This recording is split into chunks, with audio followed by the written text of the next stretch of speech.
cuvântul meu nu se va constitui într-o comunicare academică, ci va fi o simplă mărturie. Pentru că drumul căutărilor mele a fost ceva mai lung. Eram student la IT în București, când prin anii 1970, un domn de modă veche, cu multă credință, mi-a trezit curiozitatea legată de mănăstirea Sihăstria și de părinții Paisie și Cleopa. Și când am avut posibilitatea, în anul 1972, toamna, când eram un proaspăt inginaș tânăr, prima călătorie am făcut-o aici. Și a vrut Dumnezeu ca venind cu trenul până în Pașcan, de acolo cu autobusul până la Târgu Neamț, cu altul înspre Sihăstria, în autobuz să fie un dascăl bătrân și cu harul povestirii, ca în scrierile lui Lățadoveanu. Mai târziu, fac o paranteză, deja eram ierarh, când mi-a trimis o felicitare.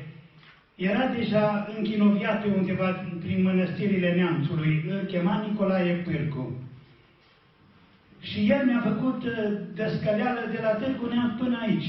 Am știut atunci foarte bine că trebuie să vin să mă închin în biserică, să-l caut pe Părintele Cleopa și apoi să urc sus la Sicla să-l caut pe Părintele Paisie. Și așa am și făcut.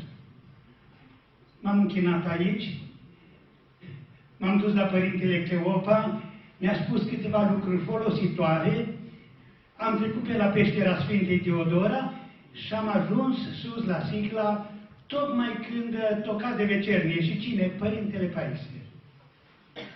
Am rămas la slujbă și, cum mărturisea Maica din film, după slujbă, chiar dacă era noaptea, a început să spovedească.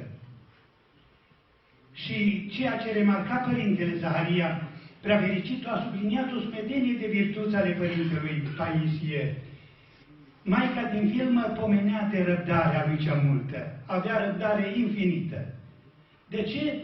Pentru că nici unul dintre cei ce am așteptat la spovedanie nu era în vreo personalitate și pe fiecare mi-a lăsat mult ca să ne folosim. În orice caz, la spovedania respectivă, am zis, erau în timpul căutărilor, mi s-au limpezit totalmente gândurile. Dar vreau să fac o afirmație. Știm că lumea spirituală învăluie lumea materială. Până atunci mă mai spovedisem eu de multe ori. Însă niciodată până atunci și nici de la Părintele încoace n-am simțit că aievea Harului Dumnezeu lucrează și simțit asupra omului. În cazul dânsului am simțit.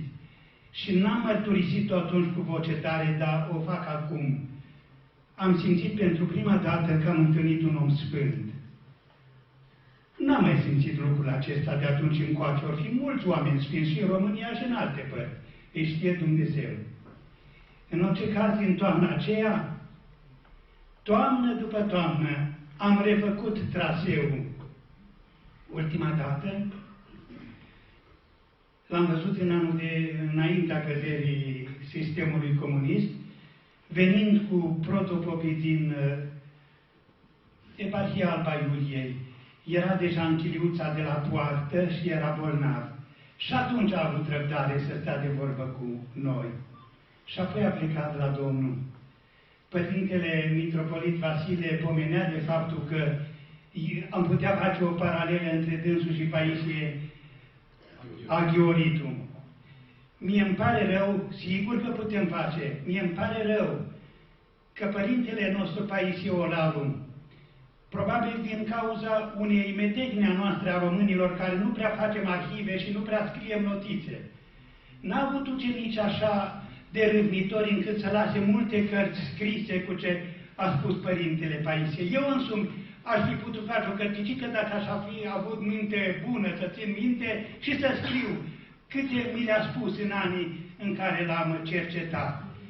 Părintele Paisie Aghioritu a avut parte de, să vede, de ucenici mai harnici, pentru că Părintele Ștefan Uțescu a tradus o sumedenie de cărți a Părintelui Paisie Aghioritu românește. Și acum nu sunt eu în măsură să fac o ierarhizare. Dumnezeu i-a ierarhizat pe Sfinți în ceruri. Dar cred că n-a fost mai mare Paisia Gheoritu ca Paisiolaru. Tot amândoi au fost mari. Pentru că l-am întâlnit și pe Părintele Paisie Aghioritu în toamna anului 1991. Eram foarte necăjit. Greco-catolicii dădeau atunci un asalt mare, așa, lipsit de menajamente împotriva noastră, a ortodoxilor transilvaneni. Și atunci i-am spus păsul acesta și a spus un lucru mare Paisia Gheoritu. Vlădica, nu vă tulburați că vă vor mai lua încă niște biserici de zi.